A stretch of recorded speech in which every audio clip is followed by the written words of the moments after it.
Boa noite, pessoal.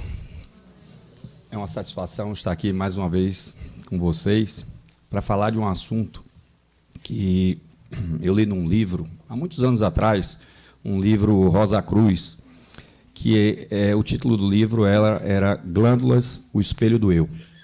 Quando eu li esse livro, eu achei bem interessante, inclusive a relação que era feita com vários aspectos que existiam em outros livros, principalmente um dos livros também que eu gosto muito, que eu já falei aqui outras vezes, que é um livro que eu recomendo, e eu gosto sempre de dizer o nome dos livros, porque eu acho que algumas pessoas que gostam de ler podem, pelo título do livro, também ler, que é o livro de Técnicas de Mediunidade, de Carlos Torres Pastorino. Esse livro é um livro muito interessante, tem uma série de conhecimentos profundos e bem fáceis pela forma como ele conduz. E nesse livro, o Carlos Torres Pastorino, ele deixa bem claro que existe um elemento em nosso corpo que ele tem ele é uma interface, na verdade, entre a parte espiritual e a parte material. Ele é um meio termo. E acredito que pouquíssima gente sabe disso. E esse elemento são as células nervosas. As células nervosas, elas estão no meio do caminho entre o etérico e o material. E são elas que fazem justamente esse link, essa ligação entre a parte etérica, espiritual, energética e a parte material. E as glândulas, elas estão também nessa interface, quando a gente tem vamos chamar para simplificar, o perispírito, atuando nos centros de força, né? E, posteriormente, chegando às glândulas endócrinas, principalmente, que têm um papel fundamental no equilíbrio do nosso organismo. Eu acredito que também muito pouca gente entende e sabe da importância que tem as glândulas endócrinas no nosso corpo. Muitas vezes, um pequeno desequilíbrio, uma pequena diferença na produção de hormônios ou produção a maior do que o que deveria, causa um distúrbio enorme. E a gente tem elementos artificiais, que são os remédios que são passados pelos médicos, que têm o objetivo de certa forma, compensar essa falta, mas só que ele não trata a causa. Ela só trata o efeito.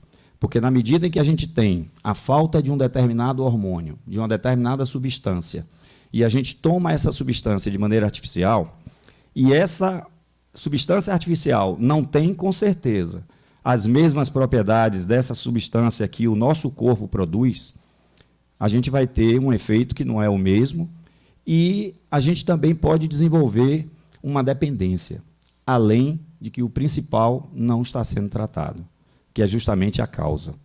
Eu costumo sempre dizer aqui que a gente não se preocupa em entender a causa das doenças.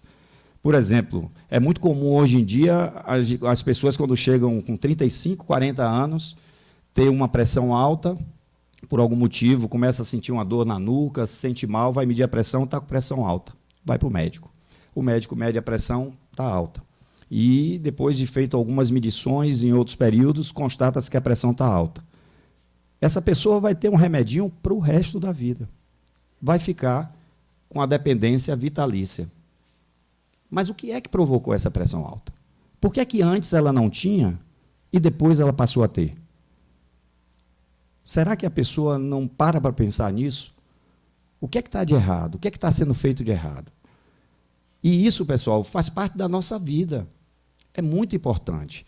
Mas a maior parte das pessoas se contenta em adquirir o remédio, ter ele para o resto da vida, que ao longo do tempo vão sendo adicionados outros elementos artificiais, para que ela possa continuar fazendo as mesmas coisas que vinha fazendo antes, né?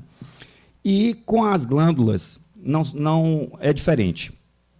A gente tem, através do corpo físico, a influência do espírito, que, como eu disse, ele atua através dos centros nervosos e termina chegando nas glândulas, e exerce uma influência muito grande no nosso corpo. E, é claro, a nossa mente é que está no comando. quando não outras mentes também estão no comando, né? O sistema endócrino, ele é composto de várias glândulas que têm a finalidade de produzir umas substâncias que são chamadas de hormônios. E esses hormônios, essas substâncias, elas têm endereço certo. Cada uma delas, quando produzida, elas são jogadas na corrente sanguínea, quando a gente está falando das glândulas endócrinas, eu vou explicar mais adiante, e elas são endereçadas a determinadas células de determinados órgãos ou locais do organismo que têm o receptor adequado para receber aquele hormônio. Essa questão de célula e receptor é bem fácil de entender. Imaginem que a gente tem uma porta, e essa porta tem uma fechadura. E essa fechadura é o receptor. Ela é um orifício que a gente vai introduzir uma chave. E só a chave certa vai conseguir introduzir naquele orifício e abrir. Então, o receptor da célula é como se fosse o orifício da porta. E o hormônio é aquele que vai abrir, que vai encaixar naquele receptor. E no momento que aquele hormônio encaixa com aquele receptor na célula, a célula vai começar a ter uma determinada reação, produzir determinados elementos que vão fazer parte de todo aquele processo que o nosso corpo, na sua perfeição, exige. Esse processo ele é feito através de todas as glândulas que nós temos no nosso organismo.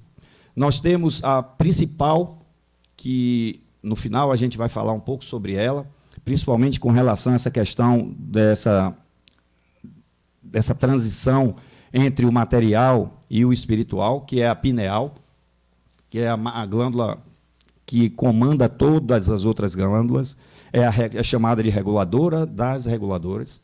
Depois a gente vem com a hipófise, que essa sim é chamada a glândula master, só que a ciência ela ainda não sabe tudo que a pineal é capaz de fazer.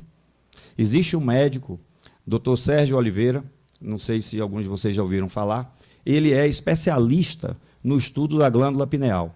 Se vocês acessarem o YouTube e outras pela própria internet, vocês vão ver vários artigos, várias informações a esse respeito, é muito interessante.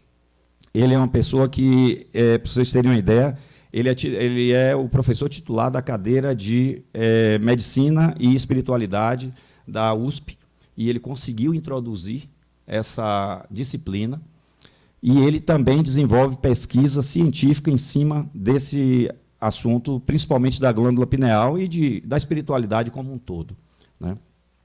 E a ciência, infelizmente, ainda não conseguiu identificar tudo que a glândula pineal é capaz de fazer e todas as funções que ela exerce no nosso organismo. Como eu disse, a hipófise hoje, ou pituitária, né, ela é considerada a glândula master, a glândula que rege todas as outras. Depois da hipófise, a gente tem a glândula tireoide, tá, que é uma glândula também importantíssima.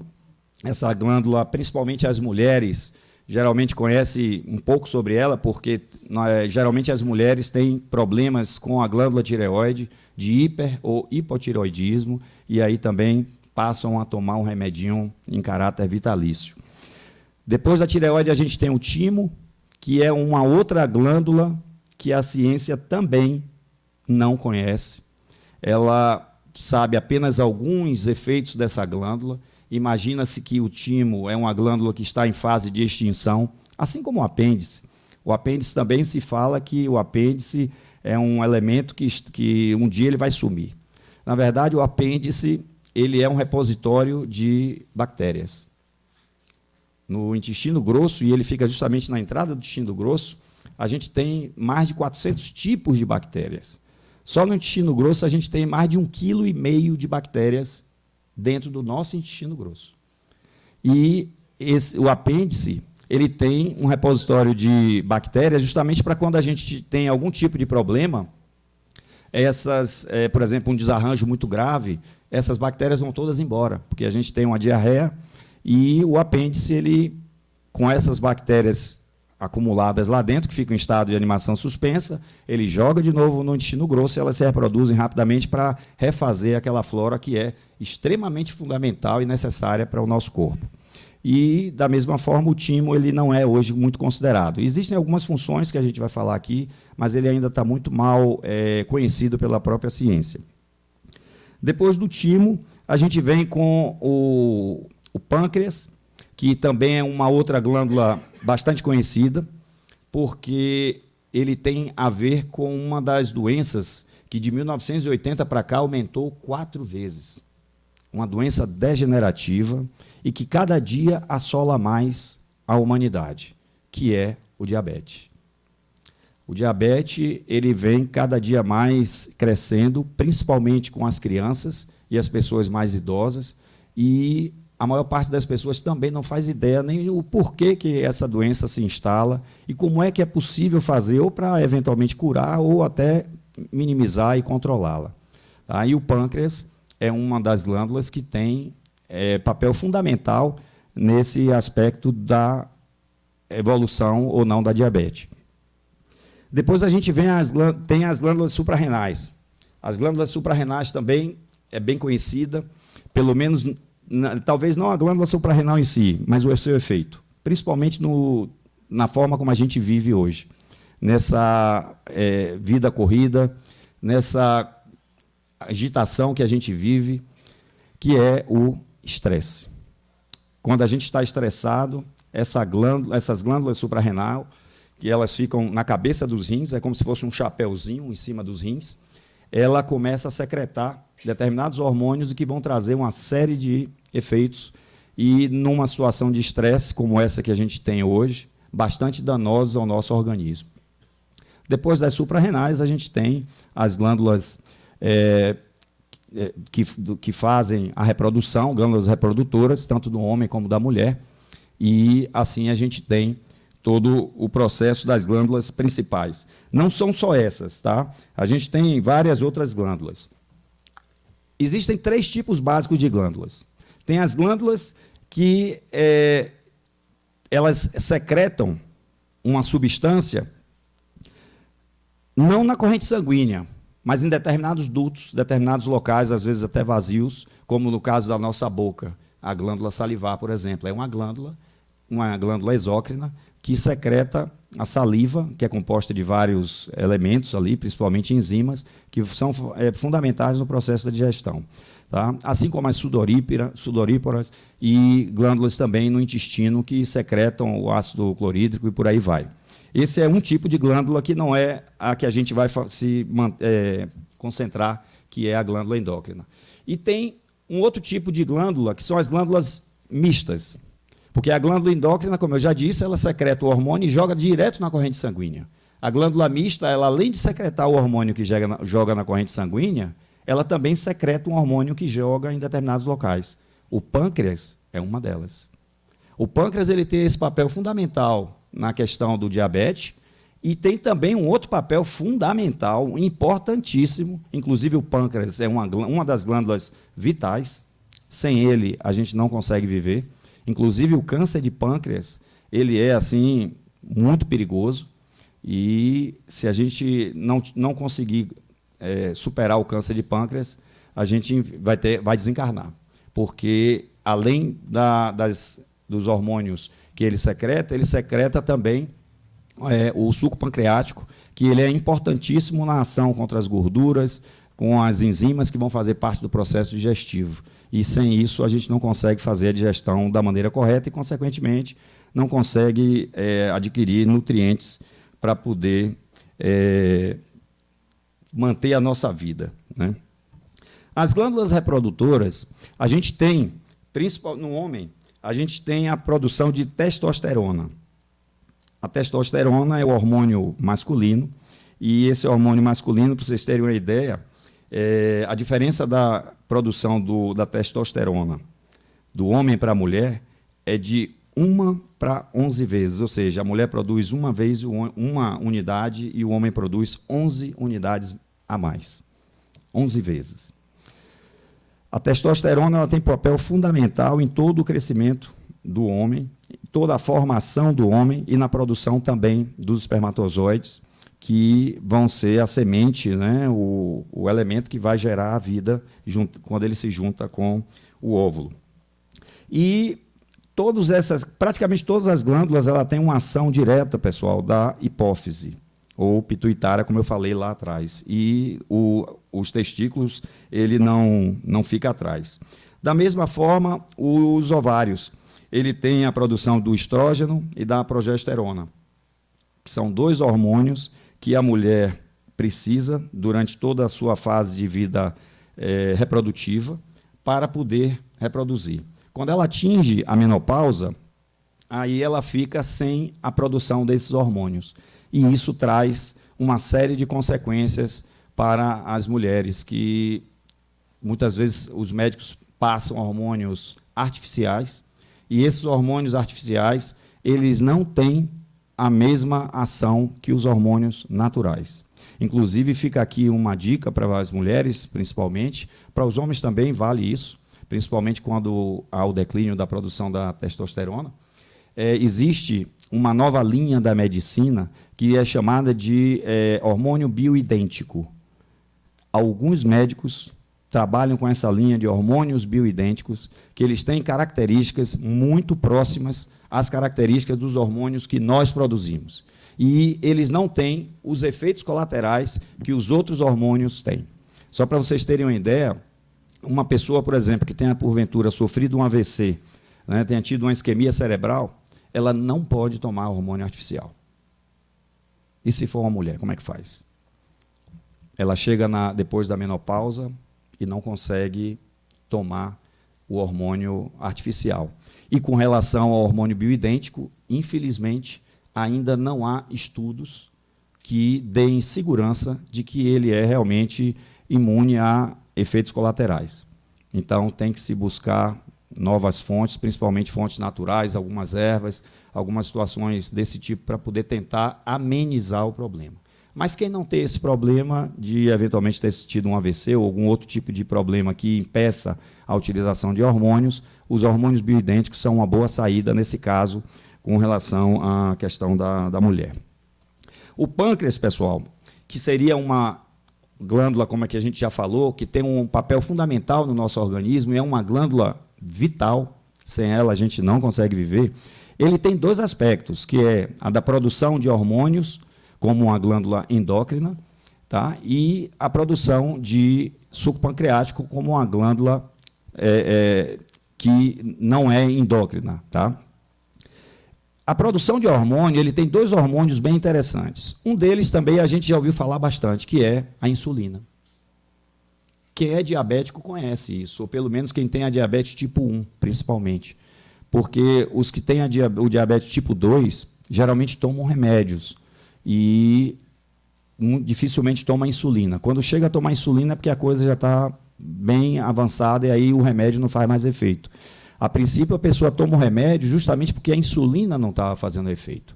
E no caso do diabetes tipo 1, o pâncreas deixa de produzir a insulina. Aí a pessoa tem que tomar insulina. No tipo 2, ela produziu tanta insulina que chegou uma hora que o corpo já ficou sensibilizado com relação à insulina. A insulina é um receptor que ele abre a célula. É como se fosse uma chave. Ele abre a célula para que a glicose entre. A glicose, pessoal, é energia. E dentro da célula, ela precisa da energia da glicose para poder trabalhar, juntamente com o oxigênio que nós respiramos. Então, quando a célula recebe o oxigênio que nós respiramos através da corrente sanguínea, a insulina abre a portinha e a glicose entra, então a célula tem o combustível que é necessário para que ela faça a atividade dela da maneira correta. Só que, com a nossa vida do jeito que é, com a alimentação que a gente tem hoje, cada dia pior, as pessoas estão cada vez mais desenvolvendo diabetes tipo 2. Um dos maiores problemas do diabetes tipo 2 é a alimentação. É claro que não é só alimentação, o aspecto emocional conta e é sempre o principal, mas a alimentação, ela é tipo assim, a fome com a vontade de comer. Junta os 2 aspectos e aí a pessoa vai desenvolver o diabetes e vai passar também a ser um cliente vitalício da indústria farmacêutica. Não tem para onde correr, pelo menos de uma maneira geral. Existem formas de se ficar curado de diabetes. existem formas de se amenizar o diabetes. Claro que tudo vai depender. Mas se você perguntar à medicina convencional, todo mundo vai dizer que não tem. Porque senão vai perder aquele cliente vitalício, né? E um dos caminhos é a alimentação natural. A alimentação crua é você mudar o seu estilo de vida e procurar comer o máximo possível de alimentos crus. Esse é um dos aspectos, uma das formas de você reduzir muito a dependência de remédio e com relação ao diabetes e procurar mudar a sua vida. Porque se você não fizer isso, continuar fazendo as mesmas coisas, você vai ter problemas terríveis. O diabetes ele é um mal assim que traz uma série de consequências. Para os homens, uma das consequências é a impotência, além de cegueira e outras coisas mais, principalmente nas extremidades. Eu estava vendo algumas fotos do pé diabético e é uma coisa assim triste, né? A gente tem que procurar ter muito cuidado com isso. Infelizmente, nós e nossos filhos estamos cada dia mais desenvolvendo essa doença terrível. O pâncreas, além de desenvolver a insulina, ele também desenvolve um outro hormônio que é chamado de glucagon. O glucagon, ele atua de forma oposta à insulina. A insulina ela faz com que a gente tenha o aproveitamento da glicose que está no sangue. Só que quando a glicose não tem glicose no sangue, aí ele secreta o glucagon, e o glucagon avisa o fígado que armazena o glicogênio, que é um outro elemento, que é digamos assim, uma mistura da glicose, ele joga no sangue para que seja aproveitado. Então, a gente está vendo aí, não precisa se preocupar em guardar nomes dos hormônios, a gente tem que falar, porque a gente não pode falar o efeito e o que é que acontece sem dizer pelo menos alguns nomes dos hormônios, mas não se preocupe com isso. O que é importante é vocês saberem que cada glândula dessa tem um papel fundamental. E os efeitos nas nossas vidas, que eu estou dizendo aqui, isso aqui eu aposto que cada uma, tem muita gente aqui nessa sala que tem problemas com algumas dessas glândulas que eu já falei. E com outras que eu ainda não falei. Infelizmente, porque o percentual do mundo hoje de pessoas que têm problemas dessa natureza está cada dia aumentando mais. E, pessoal, tenham certeza, uma das coisas básicas é a falta de conhecimento. A gente tem que procurar se informar. Hoje em dia a gente tem a internet, que é um repositório de informações, entre aspas, gratuito, e que todo mundo pode acessar, e que tem informação de tudo quanto é tipo de coisa que a gente queira saber. Claro que a gente tem que filtrar, que também tem muita coisa errada, mas se a gente souber onde procurar, a gente vai conseguir dar um grande avanço na qualidade de vida da gente. As suprarrenais, elas são também uma glândula muito importante na nossa vida. Elas, como eu disse, tinham uma importância muito maior lá atrás, nos primórdios da civilização. Quando a gente ainda era um primata, quando a gente ainda tinha que matar para sobreviver, e a gente vivia num ambiente inóspito, com animais enormes, e a gente estava a todo momento sendo sobressaltado, e na hora que a gente se sobressaltava, que tinha algum tipo de problema, a gente tinha que tomar uma ação rapidamente. E esse é um dos papéis principais, não único, mas é um dos papéis principais das glândulas suprarrenais, porque elas produzem a adrenalina, a noradrenalina, é um dos hormônios que são dois dos hormônios que ela produz, e esses dois hormônios, assim como eles são responsáveis por muitas vezes salvar a nossa vida, se você está, por exemplo, numa situação de perigo e que você precisa correr, que você precisa fugir, se não fosse a adrenalina, dificilmente você conseguiria fazer isso. Por quê? Porque quando a adrenalina age, ela retira o sangue das áreas que não são necessárias naquele momento e joga o sangue principalmente para os músculos e o cérebro. As outras áreas, por exemplo, digestiva, que é uma área onde tem muito sangue circulando, ela tira, porque naquele momento a digestão vai ficar suspensa, claro, porque o mais importante é a vida, e joga nos músculos e no cérebro para que a pessoa possa fugir, tenha condições de fugir. a produção maior de glicose, do consumo da glicose, glicogênio, enfim. Todo um aparato entra em ação que é para que você fuja ou lute. Hoje em dia, essa questão da luta eu acho que é mínima. Se a gente não tiver no Oriente Médio, pelo menos, é mínima. Aqui no Brasil, morre mais do que lá, mas de um outro tipo de situação e que não vale a pena a gente lutar, né? A gente, infelizmente, tem que utilizar o bom senso e não fazer isso. Mas a luta também é um outro ponto, porque você, na sobrevivência, ou você foge ou você luta. Mas só que, na nossa vida atual, a gente não precisa disso.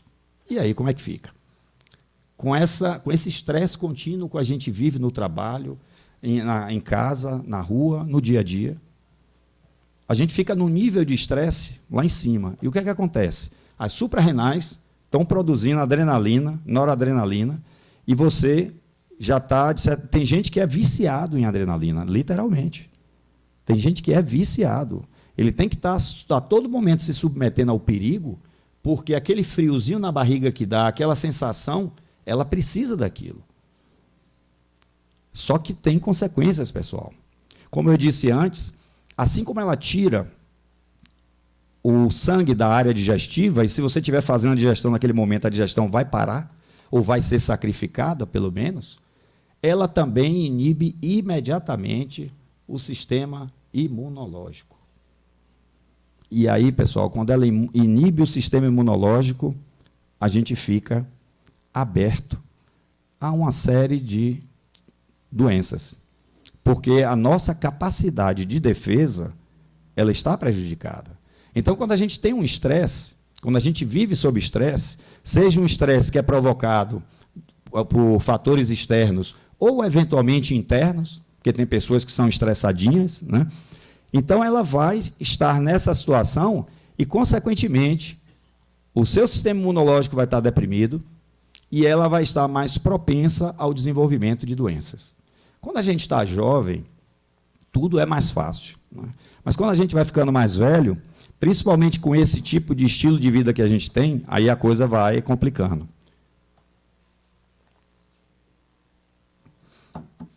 E é aí que as doenças começam a acontecer. Todos nós temos pessoas mais idosas em casa e a gente sabe, de uma maneira geral, a cestinha de remédio que cada uma carrega, né? Porque sem aquilo ali a pessoa não tem como viver. Por quê? Porque não se preocupou lá atrás em tentar fazer a verdadeira prevenção. E falando em prevenção, uma correção que eu vou fazer, pode ser que muitas pessoas não concordem, mas quando se diz que câncer de mama, né, o câncer de mama não, o exame para detectar o câncer de mama, né, a mamografia, é ato preventivo, isso é completamente errado. Fazer exame de próstata é ato preventivo? Negativo. O que é que tem? Eu quero que alguém me responda o que é que tem de prevenção nisso aí. Não existe absolutamente nenhuma prevenção. Isso é detecção. Detecção. Quando você faz um exame de próstata, você vai detectar se você tem alguma coisa. Quando você faz um exame de uma mamografia, você vai detectar se você já desenvolveu alguma coisa. Onde é que está a prevenção aí? Que o governo e os próprios médicos falam, de boca cheia. Um exame preventivo. Não é, pessoal. Usem a cabeça, basta raciocinar. Prevenção é isso que a gente está fazendo aqui. Prevenção é você procurar se alimentar corretamente, não abusar. Existem uma série de coisas que pode ser feita para poder amenizar esses problemas. Basta que a gente procure saber. Se a gente for procurar saber, geralmente, com o médico, ele vai lhe passar um remédio. Não é o caminho mais acertado. Então, se informe. Existem várias formas. Só para vocês terem uma ideia e eu ilustrar melhor o que eu estou falando, a Angelina Jolie, ela, acho que todo mundo já ouviu falar, né, que ela tirou as mamas, porque a mãe dela e a irmã tinham o gene do câncer de mama e ela também. Ela fez um exame e detectou que ela também tinha. E como as duas desenvolveram, ela então tirou as mamas. Preventivamente. Eu fico espantado porque nos Estados Unidos é um dos países mais avançados no mundo, e esse conhecimento existe lá. Hoje em dia já se sabe que o fator genético, eu já falei isso aqui em uma outra palestra, ele representa em torno de 5%. 5% de probabilidade de você vir a desenvolver. Agora, se você está numa família que tem a predisposição genética para isso, e o seu pai tem um tipo de alimentação que já predispôs ele a isso, e você também tem aquele tipo de alimentação, ou seja, o ambiente seu é o mesmo dos seus antepassados, naturalmente você vai desenvolver, e ainda vai culpar o aspecto genético. Agora, voltando ao caso de Angelina Jolie, as mulheres e homens que têm essa predisposição genética para o câncer, se comer 3 vezes por semana frutas, determinados tipos de vegetais, couve-flor, né, é uma delas, né, não vai desenvolver o câncer. Por quê? Porque esses vegetais e outros mais, eles inibem o gene que causa o câncer. Basta procurar, pessoal. Essas informações estão por aí, tem muitas pessoas que sabem. Agora, se a gente se acomoda, aí complica, né? Além desses 2 hormônios que a glândula suprarrenal, agora voltando, fechando parêntese, produz, ela produz outros hormônios, como o cortisol, que atua na questão da alergia, né? Que é também uma outra coisa que afeta muito a nossa humanidade hoje em dia. A gente tem já os filhos que já nascem alérgicos, né? Isso, a alergia, pessoal, ela é um aspecto, como todo tipo de doença, emocional, e que a gente traz lá de trás, tá? E pode desenvolver também. E a alergia, o cortisol, ele é uma forma de combater a alergia, tá? De fazer com que o organismo diminua o ataque às próprias células, porque a alergia é isso, o organismo não sabe diferenciar as suas células de invasores, e aí atacam os invasores e as suas próprias células, e aí você tem uma situação de alergia. Tá? A aldosterona também é uma situação, um hormônio que as glândulas suprarrenais produzem, e ele está intimamente ligado com a questão da quantidade de água que os rins vão reter no organismo. Os rins, inclusive, tem nada a ver com a suprarrenal, tá? Mas os rins, ele tem um papel muito mais importante do que muita gente pode imaginar. Eu diria até que, se for botar na ponta do lápis, talvez seja mais importante até do que o nosso coração. Inclusive, geralmente, os problemas de pressão alta, ele está envolvido. O timo, como eu já falei, é uma glândula muito não conhecida, né, pela humanidade. A gente tem uma situação onde, quando a gente nasce, a gente tem um timo muito grande, geralmente na criança. A criança, nos 4, 5 meses de quando ela está na gestação no útero, até esse momento, o timo praticamente não existe. A partir desse momento que ele começa a existir, então o espírito efetivamente se conecta ao cordão, ao embrião. Claro que ele já está conectado antes, mas aí ele se conecta com mais intensidade e ele começa a esquecer. Ele começa a esquecer a sua existência pregressa. A partir dos 4, 5 meses, quando a pineal começa a se desenvolver, quando ele começa a se desenvolver no feto. E o timo, ele tem um papel fundamental nisso, pessoal. Ele é a glândula que faz com que a gente tenha a defesa às imunidades. Ele tem um linfócito T, que é o linfócito T de timo, ele é que ataca as células que causam algum tipo de problema na gente. Se a gente tiver uma alergia a algum tipo de problema, é esse linfócito que geralmente está envolvido, só que ele não vai saber distinguir. E aí é que entra o cortisol da suprarrenal para poder resolver o problema, para poder amenizar, digamos assim. Só que geralmente não é suficiente, a gente tem que entrar com outros tipos de medicamentos, às vezes até na veia, para poder, eventualmente, até não morrer. Eu já tive casos na família de uma filha minha tinha um problema alérgico muito grave e a gente tinha que andar com uma maletinha na mão porque ela podia ter edema de glote a qualquer momento. E até a adolescência, a gente tinha que andar com isso aí. Caso contrário, ela teve algumas crises, se não fosse isso, ela teria morrido. A primeira vez que ela teve essa crise, ela tinha 2 anos e meio. Nunca me esqueço. Minha sogra estava em casa, dormindo com ela, e carregou ela sem conseguir respirar direito. Eu liguei para a pediatra, e a pediatra me disse, você tem que comprar, me deu uma lista de remédios, você tem que comprar isso agora, o mais rápido possível, 1h30 da manhã, numa cidade do interior, Ilhéus. E aí eu disse, e se eu não achar? Aí a resposta dela, você tem que achar. Não é fácil. Então, a gente tem que ter muito cuidado com essas reações alérgicas, e o timo ele tem um papel fundamental na imunidade do nosso organismo, mas, ao mesmo tempo, ele também tem uma ação em toda a nossa vida adulta. Existe um exercício, pessoal, que eu vou até ensinar vocês a fazer, que também é bem interessante, para poder você ativar o timo e fazer com que ele desenvolva a capacidade imunológica, ou que aumente a capacidade imunológica, que é muito simples. Você coloca a mão dessa forma e bate aqui, ó, nessa região, porque o timo ele fica aqui.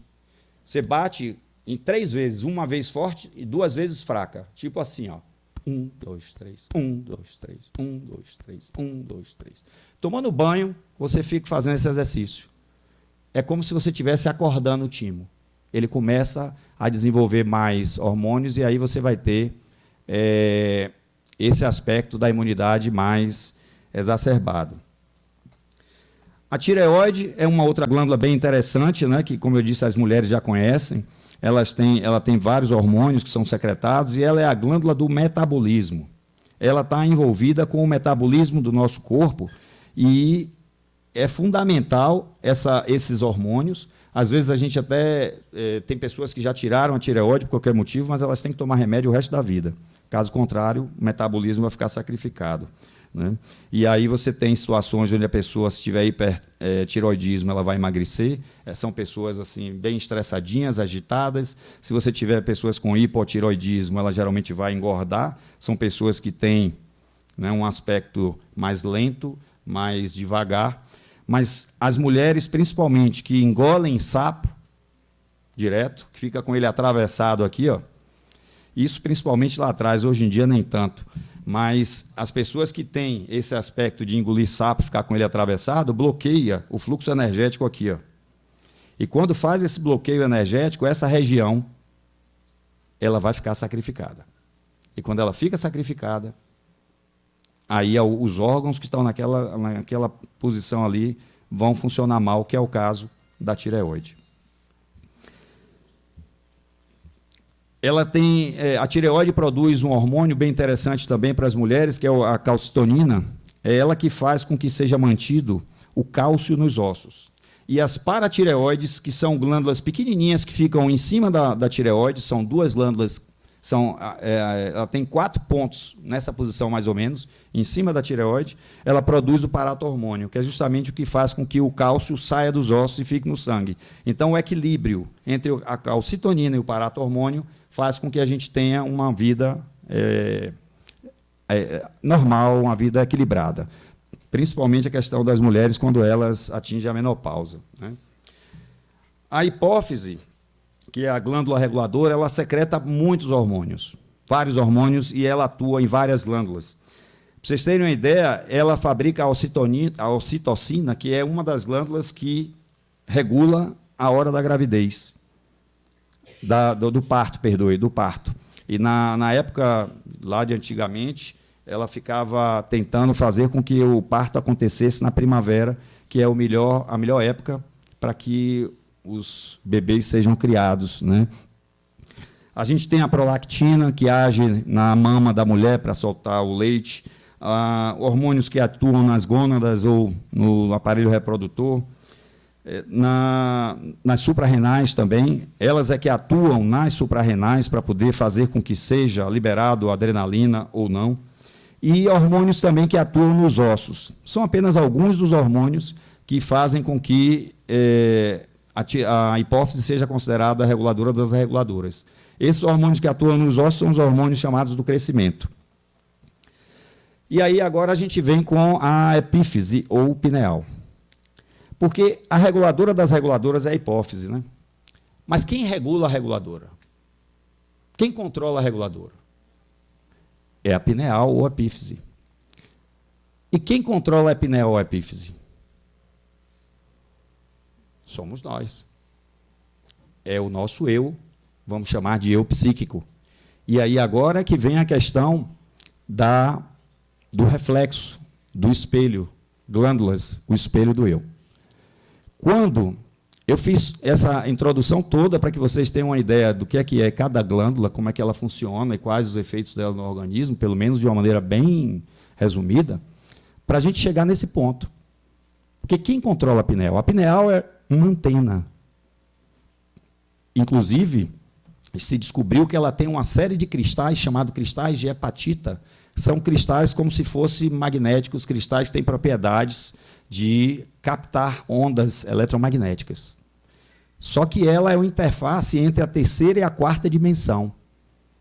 E quando a gente tem uma pineal desenvolvida, que tem vários cristais de hepatita, a gente tem uma maior capacidade de interagir com a quarta dimensão. Nós estamos na terceira, e aí vem a quarta dimensão. A pineal, não somente nós, nosso eu psíquico, atua sobre ela. Os agentes externos também têm essa capacidade. Quando a gente está, por exemplo, numa mesa mediúnica, e que a gente tem um processo de, por exemplo, que é chamado de incorporação, a glândula pineal está envolvida, ela geralmente fica bastante luminosa, e ela é um ator principal nesse processo. Então, pessoal, todos esses elementos que a gente citou aqui são fatores importantíssimos nesses aspectos da nossa vida. Quando a gente tem algum tipo de problema em alguma glândula, é porque o nosso eu psíquico, nós não estamos harmoniosos em alguma coisa, nós estamos com algum tipo de problema.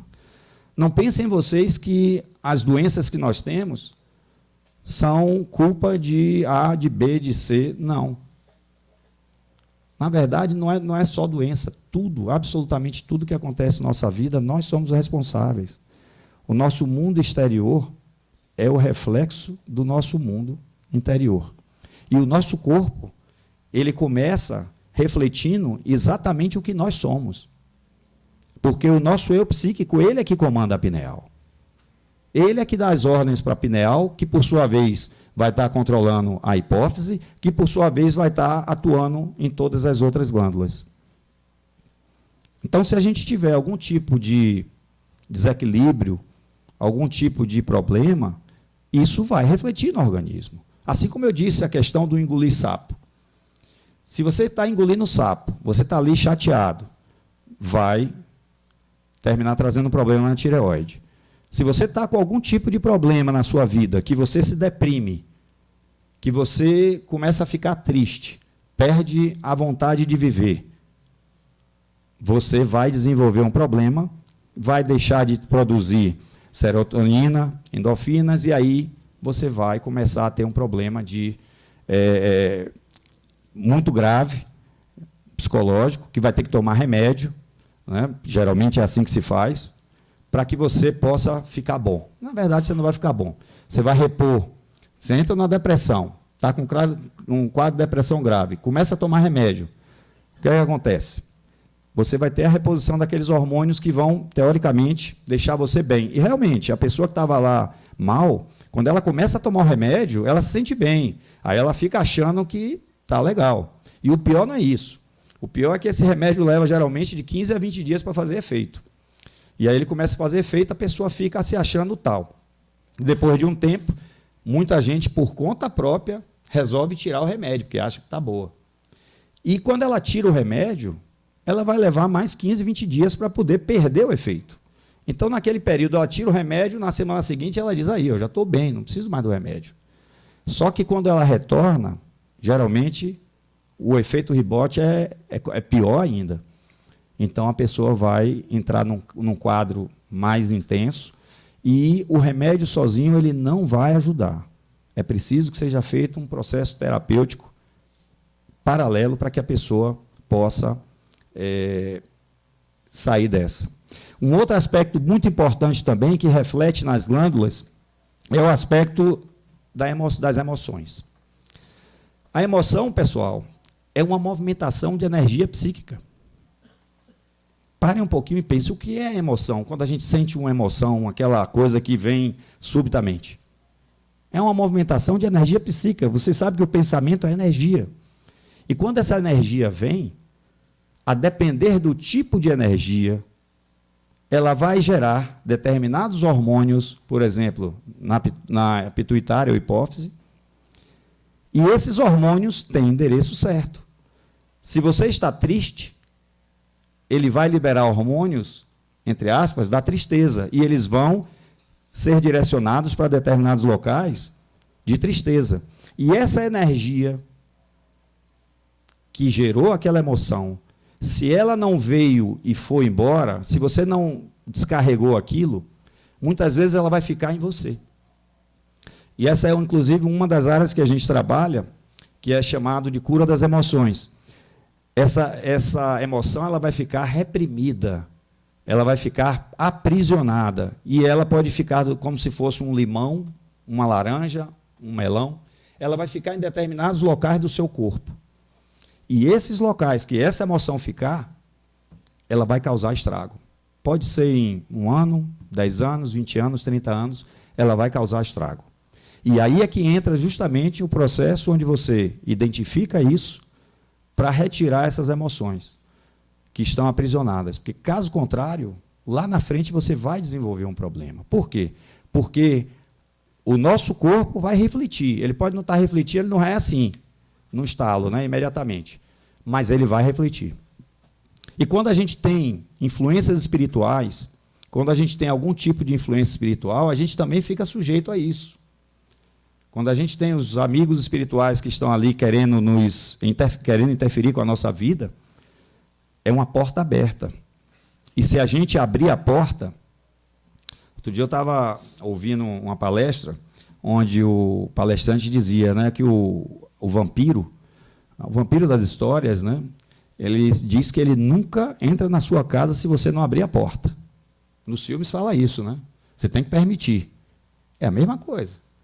Você tem que permitir. Se você não permitir, se você não estabelecer, né, aquela sintonia, ele não vai, ou melhor, aquela influência não vai chegar a você. Mas a partir do momento que a gente permite, ela chega e aí ela vai causar estrago. Nós temos várias outras glândulas que são importantes, como o próprio fígado, o baço. O baço, inclusive, é uma glândula que ele é que absorve os raios do sol. Os raios do sol que são importantíssimos e hoje, muita gente pode até me bater por conta disso. Mas se fala para poder passar protetor solar, né? E não tomar sol. Isso é uma coisa minha, hein, pessoal? Eu acho isso um crime. Protetor solar, ele bloqueia receptores das células com xenoestrógeno, que são estrógenos artificiais do petróleo, e impedem que os outros hormônios cheguem naquela célula, porque ela está bloqueada, a fechadura está com a chave lá. Quando chega o hormônio, ele não tem como entrar. E o sol, ele é fundamental, ele é vida. Eu queria saber, o pessoal, os pescadores, que vivem o dia todo no sol, se o sol descansa de pele, não tinha um vivo. O pessoal da roça, os negros da África, não tinha um vivo mais. Agora os negros da África saíram da África, foram para os Estados Unidos, para o Brasil, começaram a passar protetor solar, está tudo cheio de câncer de pele. É a mesma coisa, é a osteoporose, a osteopenia. Tome leite. Eu quero saber quem é que toma leite, toma cálcio e ficou livre da osteopenia, ou da osteoporose. Levanta a mão quem ficou. Da osteoporose. Então a senhora teve muita sorte. Porque quando a gente vê nos países desenvolvidos, você pode ver, os países desenvolvidos, que são os que mais tomam leite, são os que mais têm osteoporose e osteopenia. Porque o leite, por exemplo, ele não é... O cálcio que ele produz, não é, a gente não consegue absorver. Ele foi feito para um outro tipo de animal. A vaca. O leite da vaca é bom para o bezerro, exatamente. Mas não para a gente. Então, pessoal, só para finalizar, essas informações que a gente conversou aqui agora, elas são informações que estão aí na rede. Elas não são informações restritas. Nós temos hoje um acesso muito grande. E a gente tem problemas de saúde conosco, com nossos familiares, que a gente pode muito bem procurar meios de amenizar ou de até resolver isso. E é muito, muito fácil a gente fazer isso com os recursos que a gente dispõe. As glândulas são realmente o espelho do eu. Quando a gente tem um problema na glândula, a gente está refletindo. O problema no nosso organismo, geralmente, tem alguma glândula envolvida. Quase todos os problemas que a gente tem no organismo tem alguma glândula envolvida, ainda que ela não apareça diretamente. E a nossa parte etérica, energética, o nosso eu psíquico, a nossa mente, nosso espírito, ele está interferindo. Porque é a forma que a energia vem baixando de nível até ela chegar na matéria. E é através das nossas glândulas, da nossa contraparte etérica, que são os centros nervosos, que é o intermediário nesse caminho. Ok, pessoal? Muito obrigado, então.